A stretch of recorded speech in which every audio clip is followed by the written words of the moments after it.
So I ordered a mushroom kit off of GP Mushrooms. And it came with this QR code here for me to scan to learn how to do it. Because the kit came with my substrate here, which is like your mushroom soil.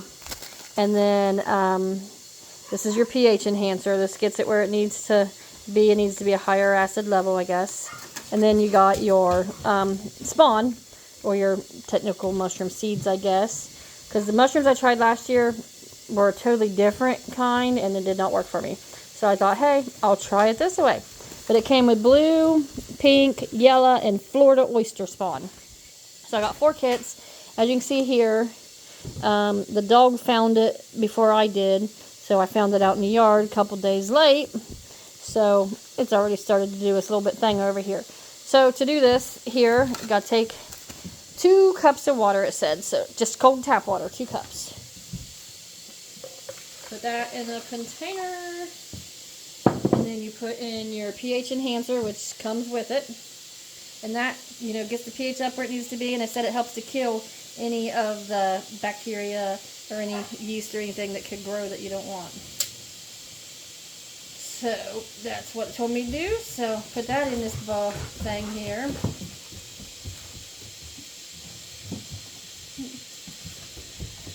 And then you stir it. Now I got a stir stick here. It's one of my old kitchen wood spoons. But it's all cracked up and stuff, so it's going to become the mushroom stick now. So anyhow, put this in here and just kind of give it a stir. Kind of cloudy white, whatever. Stir it up, and then in goes your substrate. And then it has to set, they said, about 5 minutes. So, get my bag of stuff here ready.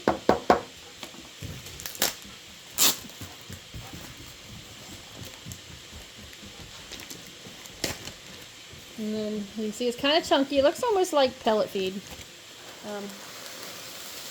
Dump that in there. And then just kind of give it a press down in here. Get it all wet. And then it'll set and it expands like you buy them little things when you plant your flowers and stuff like that, your veggies. It expands and grows. So get it wet, and then we'll wait 5 or so minutes for it to do its thing here. So while we're waiting, I'll go do something else and then we'll come back to it. Okay, so here we are. Kind of expanded a bunch here. A lot. Yeah, it's pretty good, pretty wet. Now it's time to mix in my mushroom stuff. I'm thinking I probably need a wider pan for this because this is kind of deep than brown, so I'm only getting a little bit of soil. So bust up that piece there. They said to stir it up real good. You don't want it to be clumpy. You don't want the big lumps and stuff. You want it to be pretty smooth soil for it to go in, or substrate, or whatever the crap they called it. Yeah. So in this, we're going to do the pink oyster spawn. I mean, I'm doing all 4 of them. It's just this example for you here. If I can open it. I cannot. Okay. There we go. Anyhow. They said make sure it's not like green or swimming in like a liquid, a brown liquid. You can see here, it's really not that way. So I'm just going to put some in here now. And then I'll stir it in. They said take and bust up any of the like clumps. So where the mushroom's starting to grow already. Stir that in. Put it at the bottom.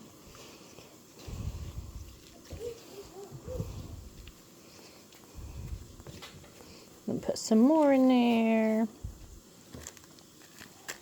And then it will go into the bag. And they said it's ready to start fruiting in 2 weeks. So I don't know if that's actually supposed to mean you eat it, or if it just starts producing the mushrooms in 2 weeks. I don't know, because I ain't never been successful growing mushrooms.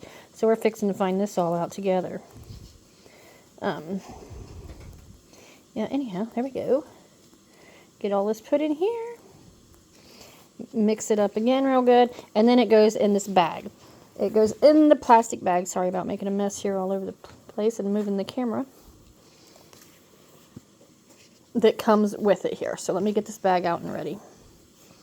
There, right here. It's just a clear plastic bag. Okay, so the bag here, it comes with holes in it. Let me show you. I forgot what I was doing here. Anyhow, this is the bag. It's got holes in it. You open up the top of it, kind of fold it down like so. It stiffens the bag up some and allows you to be able to put your stuff in easier. So, here we go. There we go, just like so. And then I'm using this funnel so I don't make a mess everywhere trying to get it in. He said people use the spoon to dip it in here. He uses a container, whatever. I am using my hands because, well,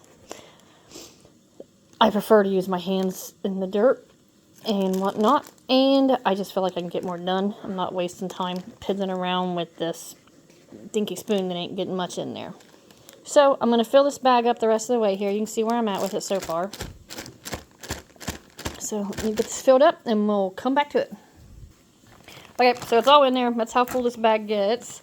So they said press it down, make it kind of tight, get all the air out. You want it against the plastic as much as possible because the mushrooms will grow under the plastic then, and that don't do us no good. So kind of giving it a press down here. And he said move all the air out of it. And then it comes with these rubber bands to put on it. Keep it closed up. And then he poked holes in it. I mean, it comes with some holes, but he put more holes in it. And that is what I'm supposed to do next. He said he just puts it on one of each side. This was the GP mushroom guy on the video that I watched. So, my gosh. Make sure it's in there good. Not much air. So I guess this is called your mushroom block. So anyhow, he took an ink pen, just a regular old everyday ink pen, and poked holes in it on all sides. He said just make some round, put some in there. He didn't say how many or how big. He just said ink pen roundish. So, ink pen roundish we are. And then turn it over, do the other side. And then we'll get it labeled up.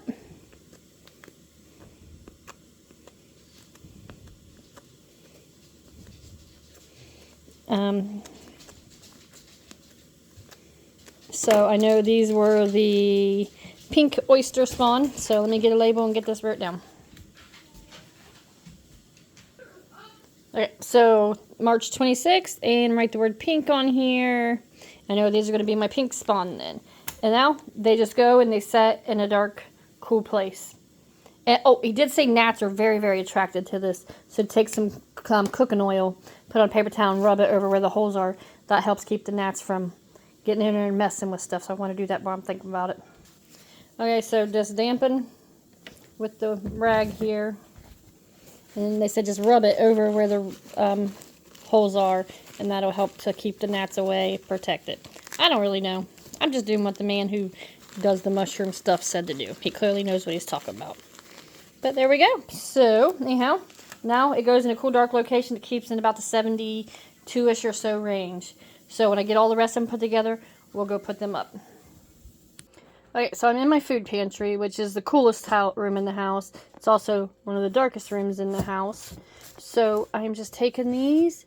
I'm going to set it up here on this shelf because I am limited on space and stuff like that. So it'll be here. I'll keep an eye on it. I'll check it.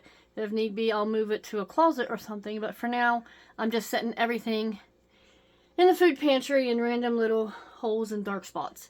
So that's it for this. And then in 2 weeks, we'll see what we do next.